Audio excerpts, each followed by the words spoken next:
Merhaba değerli dostlar, değerli seyirciler. Zerdeş TV'nin yorum analiz programında tekrar bir aradayız. Bildiğimiz gibi Orta Doğu yine ateşler içerisinde ve bu sadece Doğu ile bağlı kalan bir mesele değil ne yazık ki. Neredeyse dünyanın dört bir tarafında kendine bağlayıcı nitelikte bir silsile devam ediyor. Bildiğiniz gibi e, 7 Ekim'de Hamas'ın Hamas Filistin'deki bir örgüt bildiğiniz gibi Aksa Tufanı diye İsrail'e karşı başlatmış olduğu saldırıyla beraber bir e, şoka girme etkisi yaşadı Avrupa ve öbür ülkeler. Filistin, İsrail başta olmak olarak. Fakat bu bir görüntüden ibaret olduğu ortaya çıktıkça başka değerler ortaya çıkmaya başladı. Tabii bu saldırı sonrasında ciddi anlamda sivillerin kaybı insanları farklı noktalarda düşünmek zorunda bıraktı ve İsrail'in buna cevabı niteliğinde yaptıkları ise işin üzerine tuz biber ekti. Biz şimdi bugünkü çalışmamızda değerli arkadaşımız Kurdu Baksi ile bu olup bitenlerin arkasında Avrupa'daki o bakışın e, neden böyle bir sonuçla gösterilmek istendiğini, Avrupa basını ve Avrupa devletlerinin yaklaşımlarının neler olduğunu, niçin böyle olduğunu tartışmaya çalışacağız. E, Dolayısıyla savaşın öncelediği değerlerden çok insanların oradan görerek e, tam tanımını belki yeterince yapamayabilirim ama iki yüzlüce diyebileceğimiz veya ikili bir bakışın kaynaklarını sorgulamaya çalışacağız bugün. Hürdo Hocam hoş geldin. Nasılsın? Sağ ol, teşekkür ederim. İyiyim. Zerdeş TV ve size güzel yayınlar diliyorum. Teşekkür ediyorum hocam. Hocam girişte de anlatmaya çalıştım ancak bu 7 Ekim'deki Hamas saldırısıyla beraber gerçekten de farklı bakış açıları oluşmaya başladı. Özellikle de 17'sindeki bir hastane saldırısı halen etkileri devam etmekle beraber e, bugüne kadar yani 7 Ekim'den bugüne kadar binlerce insan öldü, binlerce insan yaralı ve milyonlarca insan da şu an yer değiştirmek zorunda kalan bir durumdan bahsediyoruz.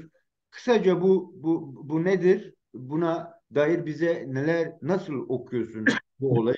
Onu kısaca bize anlat. Evet, her şeyden evvel tabii ki kendim yani inşallah savaşlar olmasın isteğim var tabii ben.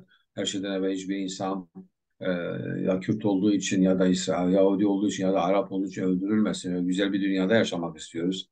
Ya bu çok önemli yani tüm halklara, herkesin dünyadaki tüm ulusların var olmasını ve herkesin onlara karşı saygı göstermesini istiyoruz. Nasıl biz Kürtler için saygı istiyorsak başkaları da bizden onu istiyordur. Evet. Şimdi bu 7 Ekim'den bu yana dünya epey karıştı birbirine diyebiliriz. Ve şu anda bu hastane olayı da belli değil. Yani biraz evvel BBC'nin bize gönderdiği yeni bilgilerde bunu yani Baktı Şeria'dan füzelerin atıldığını, Gazze'den pardon füzelerin atıldığını söylediler. Yani şu anda kim tam hastaneye roket atmış onu %100 bilmiyoruz ve bu Hı hı. savaşın birkaç detayı belki yani yıllar sonra öğreneceğiz. Yani şu anda onları öğrenmemiz kolay olmayacak. Ama ilginç olan şudur, biliyorsunuz e, bir hafta yani 7 Ekim'den evvel sizin de iyi bildiğiniz gibi Türkiye Devleti Rojava'ya büyük bir saldırı yaptı. Ve Evet. bu saldırıda Hakan Fidan, Türkiye Dışişleri Bakanı dedi ki hastaneler, ee, Hakan Fidan dedi ki infrastruktür olsun, işte altyapılar olsun, ne olursa olsun Rojava'da her yeri vuracağız. Şimdi bu Hakan Fidan'ın demeci zaten uluslararası kanunlara göre büyük bir suçtur. Yani şimdi iki kişi gitmiş kendini patlatmış Türkiye İçişleri Bakanlığı önünde ve ondan sonra gidecek karşı bir ülkenin topraklarına başka bir halka saldırılar yapacaklar. Ve burada tabii ki bizim gördüğümüz şu oldu. Avrupa'dan henüz herhangi bir yerinde bir ses çıkmadı. Yani bu kadar orada benim aldığım bilgilere şu ana kadar YPG gerilası ile siviller belki 70 kişi rahmet etmiştir. Ve 49 değişik yerlerde, Rojava'nın değişik değişik şehirlerinde, e, noktalarında, e, elektrik santralleri olsun, su bölgeleri, su Hocam iş onu yerleri onu olsun. soracağım da onu soracağım da bu Evet, o zaman Avrupa bir ses çıkarmadı. Ona gelmek istiyorum. evet. Ondan evvelki haftada hocam. Hı. Ondan evvelki haftada Ermenilerin Azerbaycan'dan 200 bin Ermeni Azerbaycan'ın Nagorno-Karabak'tan çıkmak zorunda kaldılar. Ve Evet. dünya bunlara sessiz kaldı. Fakat bu Hamas olayından sonra durum bambaşka bir yere geldi. Ben bunları da size anlatmak istiyorum. Çünkü izleyicilerin bunları yani hatırlamaları gerekir. Yani Buyurun. biz Buyurun. bu Evet, onu demek istedim. Yani Avrupa o zaman sessiz. Ben burada durayım istiyorsanız. Ee, güzel bir altyapı. Sonuçta dediğiniz gibi Karabağ'da başlayıp değil mi? Bugün Filistin'de devam eden ve özellikle Suriye topraklarına yani Kürdistan toprakları üzerine Suriye ve Irak ağırlıklı olmak üzere devam eden bir konsept varmış gibi görünüyor. Yani İsrail'de de şu an gördüğüm kadarıyla Gazze'nin tamamen boşaltılmasına dair bir karar aldığı söyleniyor.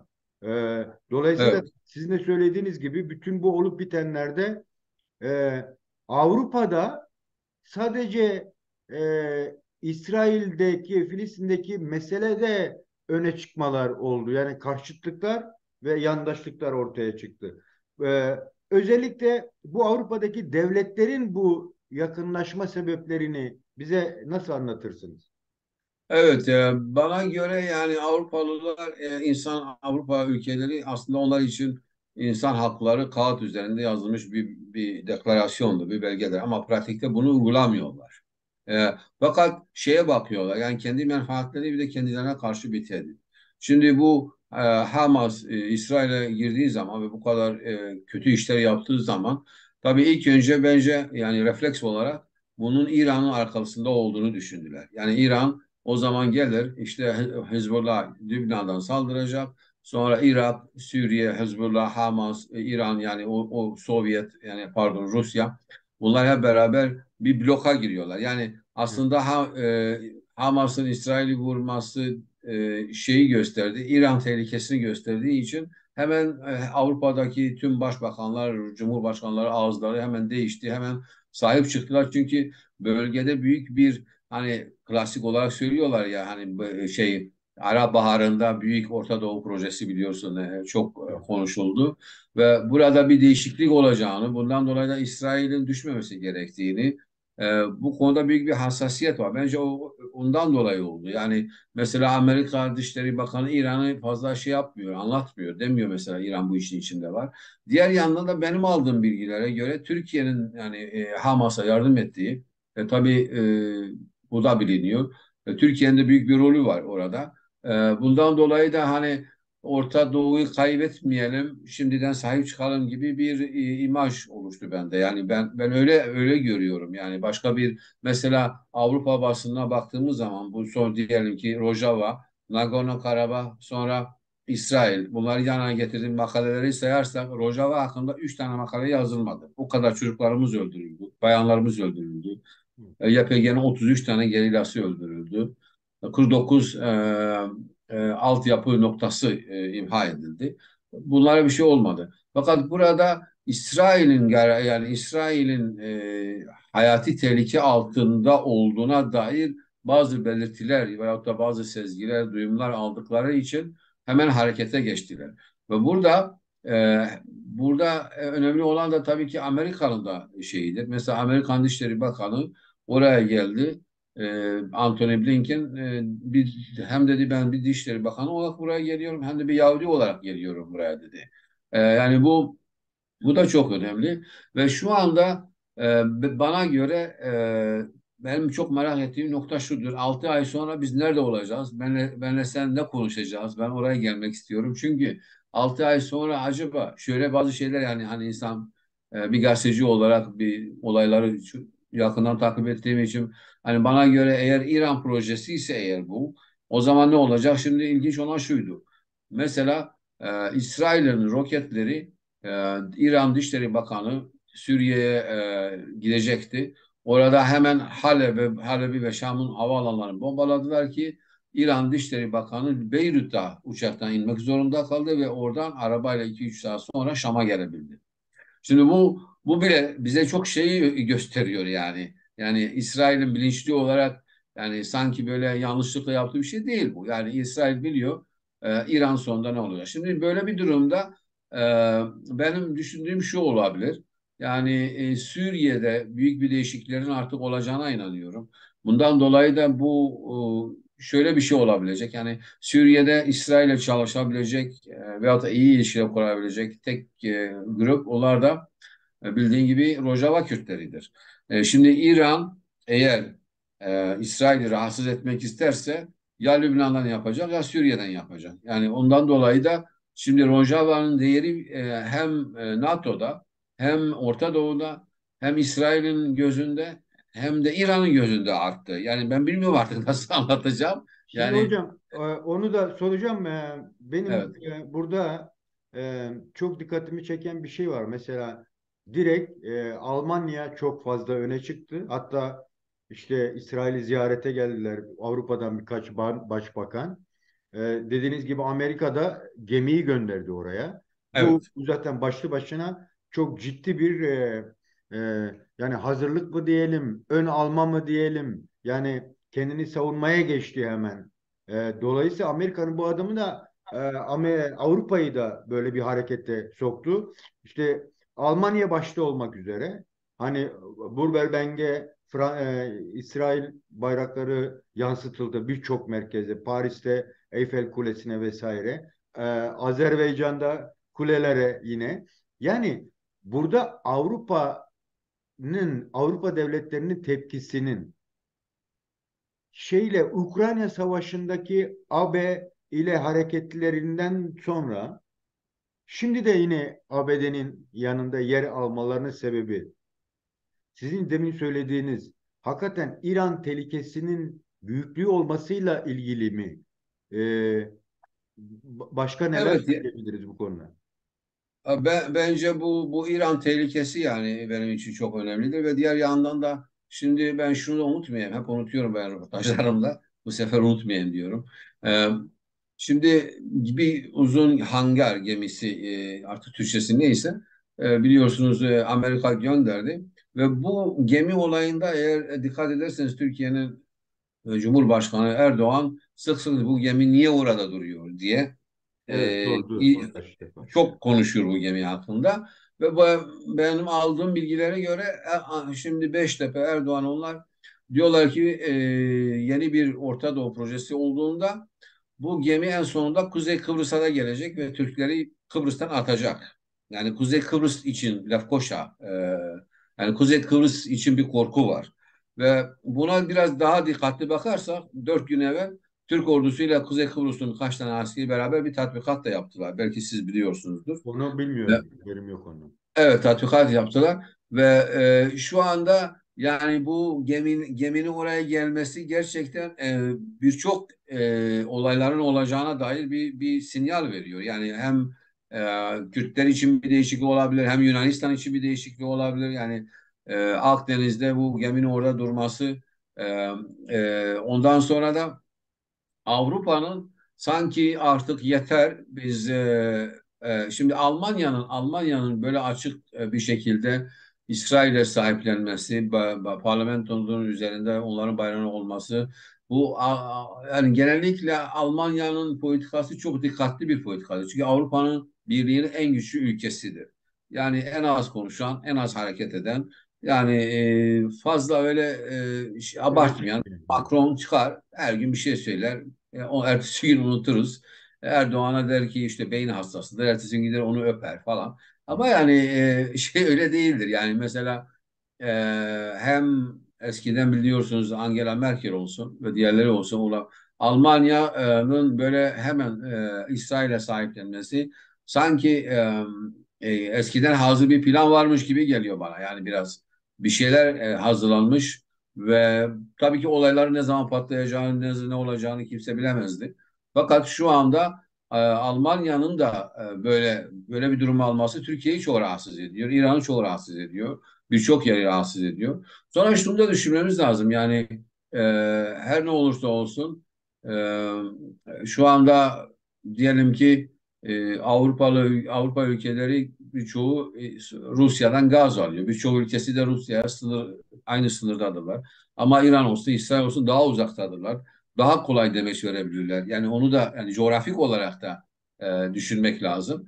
Evet. Ondan dolayı da bir de şunu demek, bir de Türkiye'nin rolü yani bir anda NATO'da da bazı değişiklikler olabileceğine inanıyorum. Ve ilginç olan da Türkiye'nin Hamas'a çok sahiplenmesi. Yani şunu da unutmamak gerekir. Hamas'ın yani Merkez Komitesi'nin %70'i Ankara'da yaşıyor ya da İstanbul'da yaşıyor. Bu Evet. bile çok ilginç bir detaydır. Ee, Yani Avrupa'nın bence yavaş yavaş benim anladığım şudur. Avrupa Orta Doğu'da değişiklikler isteyecek. Artık Orta Doğu Avrupalılar için şöyle bir şey gelişmiş olabilir bir fikir. Eğer İsrail Orta Doğu'da ayakta kalabilecekse bağımsız bir Kürdistan'da kurulması gerekir diye bir fikirleri olabilir. Evet. Yani dolayısıyla mesela bu Orta Doğu'da yeni bir şeyin başlangıcı olarak ele alabilir miyiz? Şeyle bağlantılandırmaya çalışıyorum. Çünkü Putin'in de bir çıkışı oldu. O savaş gemisinin gelmesiyle dedi ki bak yani füzelerimiz size ulaşabilecek kapasitededir diye böyle bir çıkış yaptı. Dolayısıyla Türkiye'de Avrupa'nın eski bakış açısına göre işte sivillere şuraya buraya zarar vermemesi gerekiyor dedi. Ama bir hafta önce kendisi de yapmıştı gerçekten. Evet, Yani evet. böyle baktığımız zaman gerçekten de o değişimin ön ayak sesleri olarak düşünebilir miyiz bu Hamas-Filistin çatışmasını? Yani Türkiye karşı bir değişimin mi Yani yoksa? Orta Doğu'daki beklenen değişim. Evet. Bence evet şimdi bak normal olarak 1973 yılında Yom Kippur Savaşı olmuştu. Zaten o günde Hamas şeye gitti. Ve sonra bence 2000 yani 1973 ile 1975 hani 75'te de Cezayir Antlaşması Kürtler için vardı. O zaman Eritre, Etiyopya biraz yakınlaştılar. Sri Lanka'da Tamillerle Sri Lanka'da onlar da yan yana geldiler. Yani 75 yılında Camp David Antlaşması var biliyorsunuz falan. Evet. Sonra 2003'te de biliyorsun Saddam Hüseyin 2003'teki savaş da Orta Doğu'da büyük değişiklikleri yarattı. Yani ondan sonra da 2011'de Arap Baharı geldi. Yani 10 yılda bir şeyler oluyor. Fakat bazı çok az şeyler oluyor. Bazı da daha çok kapsamlı oluyor. Yani fakat yani şu anda ben şunu görüyorum. Yani 2023'teki Orta Doğu'daki değişim haritada görünecek diyorum. Yani haritada görünecek. Yani Yani Birinci eski Dünya Savaşı ve İkinci Dünya Savaşı'ndan sonra yeni devletler oluştu diyorsunuz. evet. Şimdiki girişimde de yeni devletlerin ortaya çıkma olasılığı yüksek diyorsunuz. Evet yani Yugoslavya'yı düşünün bir ülkeydi 7-8 ülke oldu işte Kosova'yı da sayarsak değil mi Bosna Hersek işte Karadağ mı diyorlar Evet, Türkçesi Montenegro ondan evet. sonra Karabağ. yani bu 2023'teki İsrail'deki olaylar e, bence haritanın artık yeniden çizileceğine dair bir ilk kere öyle bir duyum alıyorum yani.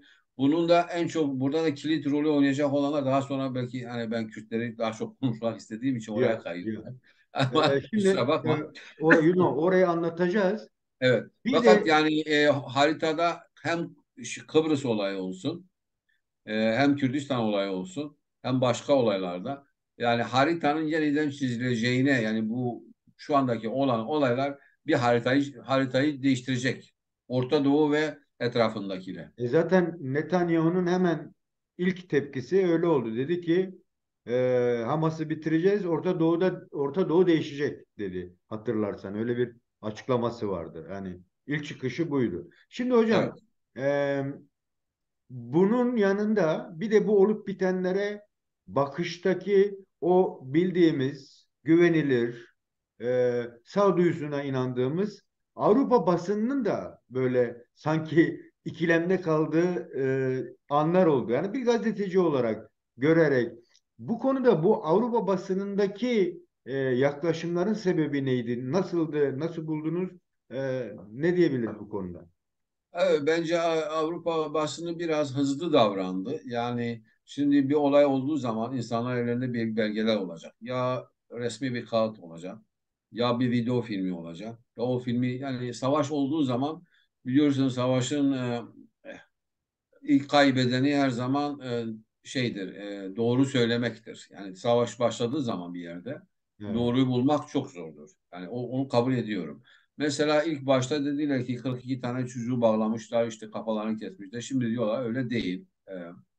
Ondan sonra yani bir de bence şöyle bir durum var. Mesela biz Rojava için telefon açıyoruz büyük haber ajanslarına.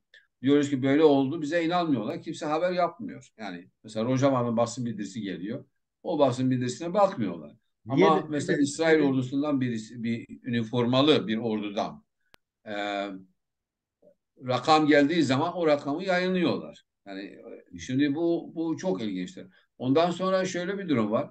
Diğer taraftan da Arapların birçok güçlü kanalları var. Al Cezira'dır, diğer işte Al Arabiya'dır, şudur budur. Bunlar da bazı rakamları veriyorlar, bazı olayları anlatıyorlar. Tabii burada bir savaş başladığı zaman e, savaşı anlatma fırsatı kime veriliyor? Yani bunu her zaman sormak gerekir. Yani burada önemli olan da şudur. BBC gibi, işte Reuters gibi, Associated Press gibi bu haber ajansları çok önemlidir. Çünkü bunların çoğu 192 ülkede vardılar ve 192 ülkenin basın organları, radyo, televizyonları bunların haberlerini geçiyorlar. Yani basit bir şekilde işte küçük bir gazetede veyahut da e, işte bir radyo kanalı olayı değil. Yani bu ajanslar karar veriyor aslında dünyadaki haber dolaşımında. Yani şu Evet. anda eğer BBC, fakat bunlar bence ilk önce çok hızlandılar ve İsrail'in tarafını tuttular birazcık başta. Daha sonra hastane olayı oldu. Bu kez de ağızlarını değiştirdiler. Şimdi de ortada durmuşlar.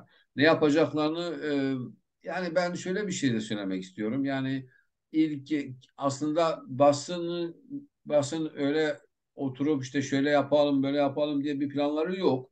Ama eğer taraflardan bir tanesi daha zeki ise, daha çok belge getiriyorsa ve daha çok güzel bir şekilde anlatabiliyorsa kendi derdini, Ama hocam onlar daha burada çok yer alıyorlar. gördüğüm kadarıyla öne çıkan manipülasyona e, şey oldu. Yani e, kim ne gönderdiyse şey gibi yani öyle bir YouTube baktık ki kanalı gibi oldu. YouTube ve Facebook ve Twitter o basının önüne geçti. Yani Evet. daha gerçekçilik anlamında söylüyorum. Yani Hmm. e, o bir şeyler gizleme yoluna giderken daha doğrusu devletlerin hakimiyetinde dediğin gibi basını yönlendiren bir taraf varken o basın onu e, baz aldı ama sosyal medyayı unuttuğu gibi pat diye düştü yüzü. Yani bunun gerekçesi hakikaten çok ayıpsadığım bir şey. Yani utanç duydum. Dedim ki yani dördüncü kuvvet ve Avrupa'da bu çok da yaygın, çok ciddi bir arka planı olan bir bilgi, birikim yerle bir olduğu gibime geldi. Yani o gazeteci olduğun için soruyorum özellikle.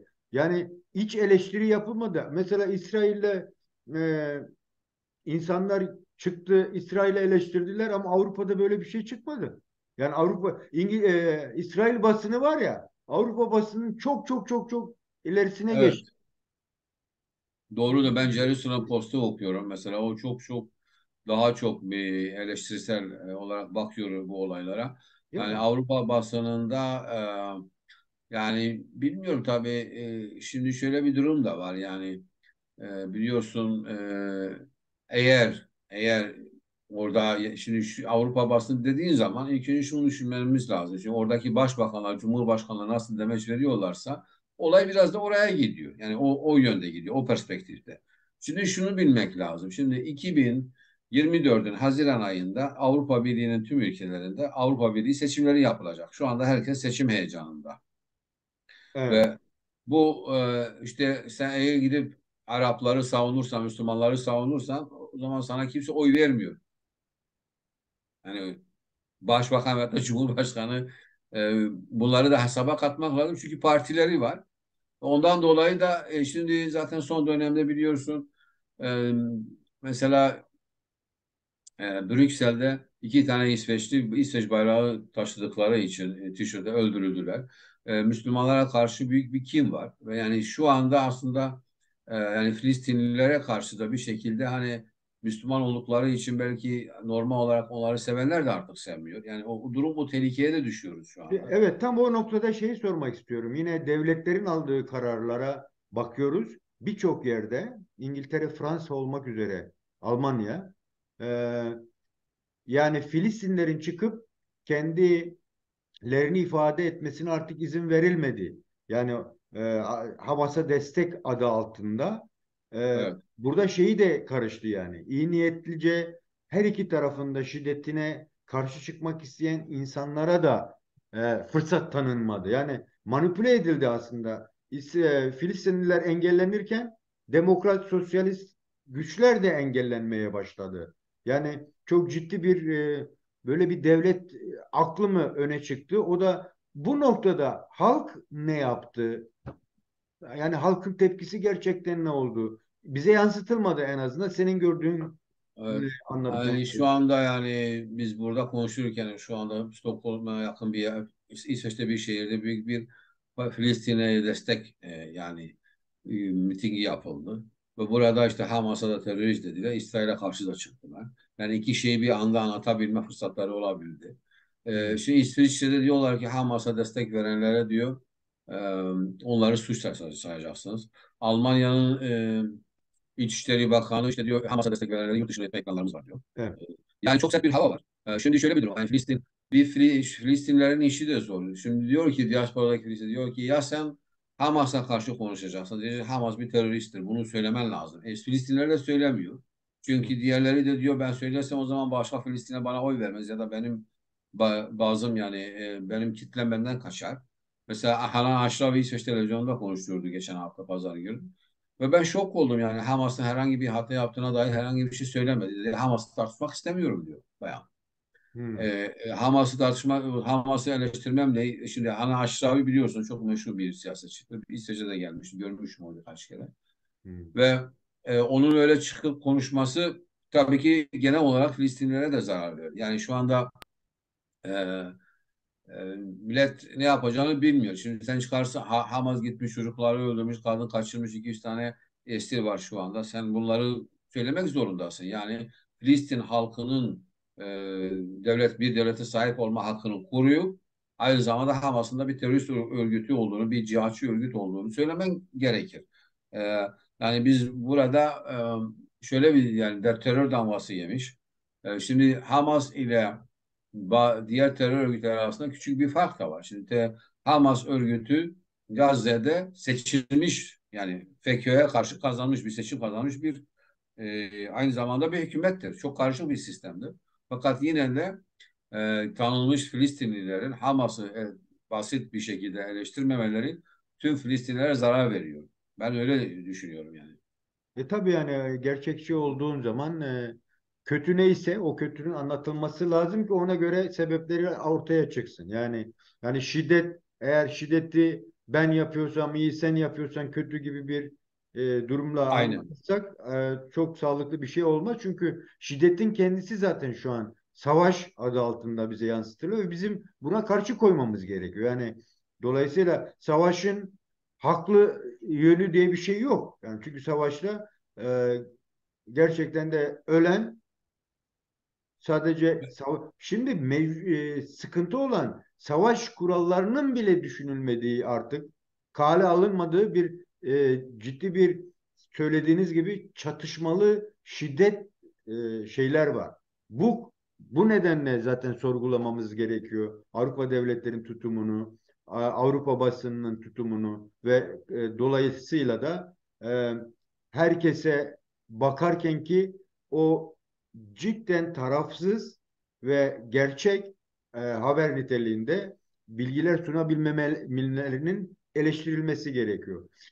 Peki bunu boyutuyla gördüğüm kadarıyla e, yani halkta da bir böyle ikilem doğmaya başladı. Yani işte sanki insanlar ya işte Hamas haklı, İsrail haksız. İsrail haklı, Hamas haksız gibi böyle dar bir koridora soktular düşünceleri. Avrupa'da bu olayı nasıl görüyorsun? Yani hatta sen de söyledin ya, ya kaçmak zorunda kalıyorsun. İlle de birilerine iyi, birilerine kötü dememiz gerekiyor gibi. Bunun sebebi ne sizce? Niye insanları bu noktaya sıkıştırdılar? Yani her şeyden evvel şunu demek istiyorum. Şimdi Hamas örgütü cihatçı bir örgüttür. Yani şu anda onu bilme, DAEŞ gibi, Al-Kaide neyse, Hamas da öyle bir örgüttür. Yani bu tabii ki onların hani maske takıyorlar, televizyonlarda görüyorsun bazen basın konferanslarını. Onların vücut dilleri veyahut Evet. da boyları, kiloları falan hepsi sanki DAEŞ'in adamlarıdır. Hani onları Rakka'dan getirmişler, oraya koymuşlar.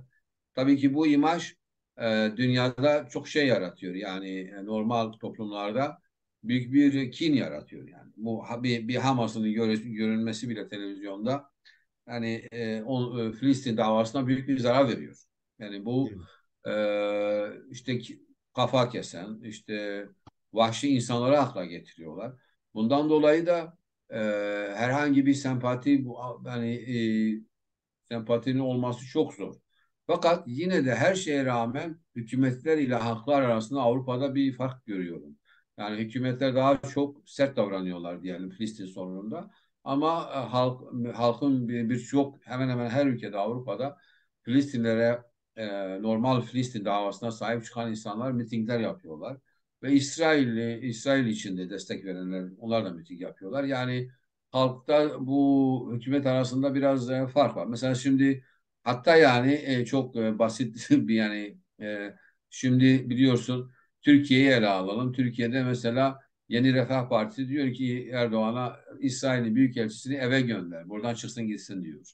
Ama Erdoğan bunu yapmıyor. Türkiye'de bile hükümet çok dikkatli. Oradaki biliyorsun ki Erdoğan'ın İslamist çevresi yani hemen işte e, İsrail'e gidip savaş açmak gibi bir istekleri var. Ama hükümet bunu yapamıyor çünkü Türkiye'nin ekonomisi sıfır. Yani Türkiye için en kötü bir zamanda bu olaylar oluyor. Yani dünyanın gözünde zaten bir cihatçı olarak görüyorlar. Bir de bu Hamas'a yani orada onun AKP'nin tabanı ne istiyor? Diyor ki Hamas'a sahip çık. Ama Erdoğan bunu yapamıyor açıkçası. Alttan yapıyor bunu. Evet. Şimdi Avrupa Birliği'nde de birkaç ülkede yani bazı diyelim ki sol çevreleri e, daha çok sol çevreleri hala mitingler yapıyorlar. Ama liberal ve sağ ve diğer çevrelerden Filistin'e herhangi bir destek yok. Maalesef kötü olan şey şudur. Hamas ile Filistinleri birbirine ayıramıyorlar. Bu da kötü bir şeydir. Yani bunu Filistin halkının bir ulus olarak var olması hepimiz için önemlidir. Onlara sahip çıkmak gerekir. Fakat e, şu anda Avrupa'da Hamas ile Filistin'i hemen hemen karıştırdılar birbirine. Evet. Peki hocam, teşekkür ediyorum. Son olarak bir şey daha sormak istiyorum. Bu konuyla bağlantılı olarak. Yani dikkat edersen gerçekten tutumları çok net açıklayamayacak kadar bir karışıklık doğmuş durumda. Bu da sanıyorum senin de söylediğin gibi Orta Doğu'da yeni bir harita sürecini başlayacağının da bir garantisi olarak belki ele almak lazım. O nedenle hakikaten de yani bütün o şiddet ögelerinin dışında hem Filistinlilerin hem de e, İsrail'in çok iyi gözlemlenmesi lazım. Her ikisinin de devletlerini kurup halklarının özgürce bir arada yaşamaları gerektiği taraftarıyız biz. Dolayısıyla e, bu yönlü bakmamız gerekirken bu ikilem orada çıktı ama insanların kafası da bulandı. Gerek devletler, gerek basın bu olaydan bir hafta önce Rojava'da olup bitenlere niye hiç ses çıkarmadı? Karabağ'da niye hiç ses çıkarmadı? Yani 120 bin Ermeninin göçertilmesi, işte 180 yere Türkiye'nin Rojava'da hem de altyapı, üst yapı kurumlarını bombalayarak yani yüzlerce insanın ölümüne, binlercesinin de yararlanmasına sebep oldu. Avrupa basını ve Avrupa devletlerinin buna yummalarının sebebi sence nedir hocam? Her şeyden evvel yani Rojava'daki olay NATO'ya bağlıdır. Bildiğiniz gibi İsveç NATO üyesi olmak için müracaat etmiş ve Türkiye bunu veto ediyor şu anda. Yani Evet. 20 Mayıs 2022'den bu yana biliyorsunuzdur İsveç girmek istiyor. Fakat Türkiye devleti bunu veto ediyor. Bundan dolayı da yani Avrupa basını maalesef Türkiye'nin üzerine fazla gitmiyor yani bu konuda.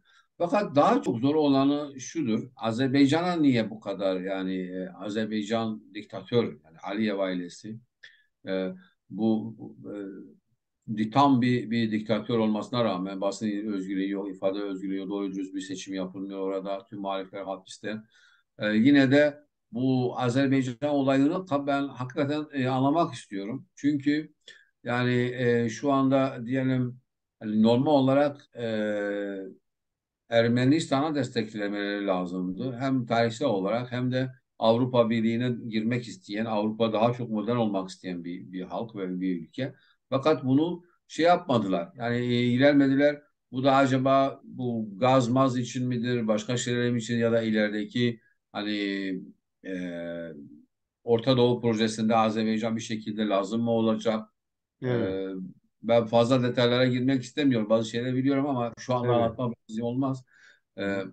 Fakat yani bu Azerbaycan'a bir de yani şimdi diyelim ilginç olan şudur. Ermenistan geçenlerde bir karar aldı biliyorsunuz. Dedi ki artık onlar da uluslararası mahkemeye girecekler. Yani Putin artık Ermenistan'a gelemez. Ermenistan'a geldiği zaman tutuklanacak. Belki duymuşsunuzdur.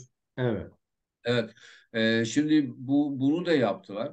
Fakat bir şekilde Azerbaycan'a daha çok ekonomik ve daha çok gaz ve petrol için mi artık neyse bu Azerbaycan'ın yapmış olduğu çok insanlığa karşı bir suç işlediler ve buna Avrupa basını olsun, Avrupa liderleri olsun, Avrupa'nın önemli enstitüleri olsun, devlet makamları olsun göz yumdular. Ve bunun da e, en sonunda Avrupa için pahalı olacağına inanıyorum. Çünkü Azerbaycan güçlü olduğu zaman Türkiye de güçlü oluyor bir şekilde. Yani bundan dolayı da niye böyle yaptılar bilmiyorum. Fakat önemli olan nokta şudur, yani gelecek günlerde İran'a karşı yeni bir cephe açılacak mı, açılmayacak mı? Ben onu bekliyorum. Yani o benim için çok önemlidir. Çünkü eğer İran'a karşı bir savaş başlarsa o zaman Rojava'daki orada yaşayan 12-13 milyon Kürt dünya sahnesinde, siyaset sahnesinde büyük bir yer alacaklardır. O zaman yavaş yavaş peki. da haritada yeniden çizilecek diyeceğim. Programın sonuna da geleceğiz. Bunu şöyle bağlayalım o zaman. Bugün e, bu Hamas-Filistin çatışmasıyla, Hamas-İsrail çatışmasıyla ortaya çıkan yeni konsept, eğer gerçekten sizin de düşündüğünüz gibi yani bir savaş olacaksa onun arkasında bir belli ki Orta Doğu'da bazı sınırlar çizilecek dediniz ya. Buradan Evet. bakarsak Kürtleri ve Kürdistan'ı neler bekliyor? Ee, Kürtler ne yapmalılar? Nasıl davranmalılar bu noktada? Bu geçiş sürecini kendileri açısından nasıl bir verimli şekilde geçirmeleri gerekiyor? Evet, her şeyden evvel yani eğer yeni bir harita çizilme planı varsa ki öyle inanıyorum. O zaman Kürtlerin rolü çok önemli olacak. Şu anda mesela e, eğer İran'a karşı bir cephe, bir savaş falan başlatırsa Amerika ve İsrail ve diğerleri diyelim. O zaman önemli olan hem o zaman Rojalat'taki yani İran'daki Kürtler e, onlar daha örgütlüdür. Onlar hem yani o biliyorsunuz oradaki İran KDP'si, Kürdistan Demokrat Partisi olsun, Komala olsun bunları yıllardır çok çok yani tecrübeleri var ve bunlar yüz binlerce Kürdü birkaç gün içinde silahlandırabilirler. Yani bir ordu kurabilirler. Yani Ama hocam YPG. onların bir kısmını da Güney Kürdistan'da silahsızlandırdılar birçok grubu da. Evet, orada da 10-15 bin en az var. Onlar zaten geri dönerler o zaman. Hacı Amran'dan Ha, geçerler. Orada bir sınır kapısı var. Belki görmüşsündür. ya. Oradan geçerler. O zaten birbirine bağlıdır. Oradan o yolla Hı. geçiyorlar. Şimdi o yani aslında YPG için nasıl bir fırsat ortaya çıkmışsa o zaman oradaki Rojava'daki İran'daki Kürtler için de öyle bir fırsat çıkacaktır. Yani Hı. şimdi eğer Amerika ile İsrail karar aldılar işte İran'ı bombalayacaklar. Tahran'dır, İsfahan'dır, şudur budur. Bunları bombaladıkları zaman bombalamayacakları tek bir yer vardı ve onlara çiçek verecek tek bir halk vardı. Onlar da Kürtler olacak. Yani Irak Evet. Kürdistan'da hatırlıyorsun nasıl biz onlara çiçek veriyorduk. Ama Amerika askerleri gelince aynı şey orada da olacak. Diğer yandan da Rojava'da Türkiye'nin Rojava'dan çıkması gerekecek. Yani artık orada yani Rojava için çok iyi olabilir bu son gelişmeler. Yani onu da düşünmemiz lazım.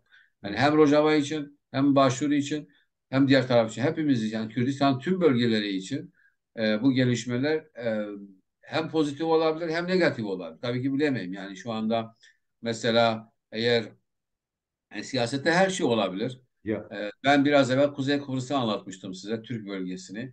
Yani diğer yanlarda derler ki ya bu şöyle Kuzey Kıbrıs'ı yine Yunanistan geri vereceksin ama Rojava'da kalabilirsin. Yani bunu da yapabilirler. Siyasette her şey var.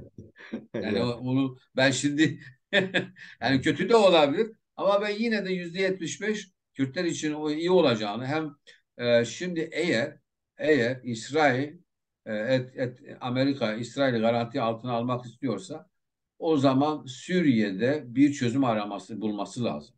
Çünkü Kürtler oraya yakındırlar ve bir evet. şekilde e, Kürtler onlara lazım olacaklardır. Ve eğer diyelim ki şimdi İran Suriye'den çıkmadığı sürece zaten sorunlar hal olmayacaktı. Gördüğün gibi birkaç ülkeyi konuşuyorum bir anda. Kusura bakma yani. Mecburen Hem çünkü Rusya var, no, çünkü İran kendi ülkesinin dışında savaş alanlarında, Yemen'de, Suriye'de, Lübnan'da, Sür Lübnan'da evet. ha, Ve bundan dolayı da eğer yani benim bir teorim vardır. Diyorum ki yani dünyada işte dört tane klasik imparator çocukları var. İmparatorluklar Rusya, İran, Türkiye ve Çin. Yani bunlar herhangi bir ülkede değişiklik olduğu zaman ya da bunların bir tanesi kaybolduğu zaman Kürtlerin yararı olacak. Ona göre artık sen devam et. anladım. Peki, çok teşekkür ederim. Yani Ben umarım teşekkür ederim. öyle olur çünkü bir yandan da işte Kürdistan'a ikinci İsrail deyip bütün Müslümanları Kürtlere karşı bir çıkışın da ihtimalinin ortaya çıktığı bir süreçtir de aynı zamanda. Yani Güney Kürdistan tehlikede olabilir diye düşünmüyor değilim açıkçası. E, Ben öyle düşünmüyorum çünkü bu ne kadar Kürdistan, Kuzey Kore var, Güney Kore var biliyorsun. Şimdi evet, bizde de yani birkaç Kürdistan yan yana olması daha güzel olacaktır. Yani bunun herhangi bir zararı yok. Bir de Kürtlerin çoğu Müslüman olduğu için yani Kürtlere ikinci İsrail demeleri biraz zor olacak. Tabii birkaç hani savaş sırasında sıcak bir dönemde öyle söylerler ama yavaş yavaş otururlar. Yani düşün 2003 yılında Irak Kürdistan'ın bu duruma geleceğini kimse inanmazdı. Rojava'da yani Suriye Kürtlerinin var olup olmadığını dünya bilmiyordu. Ben semine verince gidiyordum işte Kürtler dünyada en az 30 milyon diyordum. Türkiye'de, İran'da, Irak'ta ve Suriye'de var. Orada mesela bana diyor el kaldırıyor. Ya Suriye'de Kürt mü var diyordu bürokratlar bana. Yani okumuş insanlar yani. ya, Bana bunu soruyorlardı. ya, Ama şimdi ben şeye gidince Kürtler Halkı Seminerine ilk önce YPG'nin durumu nasıl diyorlar. ya, İlk sordukları soru odur yani. Dünyanın ya, gazetecileri olsun, e, filozofları olsun. Herhangi dünyanın neresinde bir seminer verirsem. Toronto'daydım geçenlerde. Yani işte bir yıl oldu yani geçenlerde dediğim zaman. Merhaba ben Kurdoğlu dedi. Kurdo Vaksi dedi. Ya YPG'nin durumu nasıl dedi adam öndeki. Hiç. Yani bu da yani son yani ne kadar siyaset ne kadar çabuk değişebilir. Doğru Onu demek söylüyorsun. istiyorum. Fakat yani tabii inşallah insanlar öldürülmesin ve herkes kendi haklarına sahip olsun. Fakat bence bu Türkiye için ve İran için kötü haberler yoldadırlar ve bunları beraber takip edeceğiz. Ya umarım çok yıkıcı olmadan gerçekten de yani yaratılmış olan bir değerler var. Demokrasi gibi, insan hakları gibi, eşitlik gibi, yani doğaya saygı gibi. Umarım bu çerçevede düşünerek yani daha az silah, daha az ölüm, daha az insanların sürülmesi sürecinin atlatılabileceği daha kolay. Hakikaten düşüncelerle bazı şeylerin artık yapılacağı bir sürece umarım geliriz. Bu noktada da hakikaten Kürtlerin hem kendileri için hem de gelecekteki durumları için çok önemli fırsatlar. Bu fırsatın iyi değerlendirilmesi gerektiğini düşünüyorum ben de. Son olarak hocam söylemek istediğiniz bir şey varsa unuttuğumuz, hatırlatmak istediğiniz ondan sonra hoşça kal diyeceğim size. Son olarak şunu demek istiyorum. Ben Kürt siyasetçilerine bir şey söylemek istiyorum. Yani realist olun Kürtler için ne iyiyse Orta Doğu'da onu yapın diyeceğim. Başka bir şey demeyeceğim.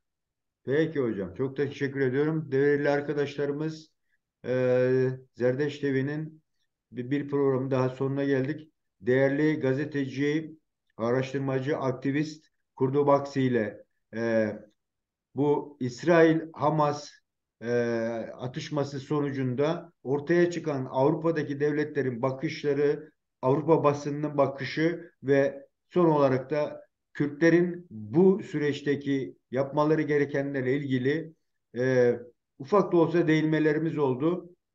Kendisine çok teşekkür ediyoruz. Geldi, katıldı bize. Düşüncelerinden yararlandık. Çok teşekkür ediyorum hocam. Görüşmek üzere. Hoşça kal. Ben teşekkür ederim. İyi yayınlar, iyi akşamlar.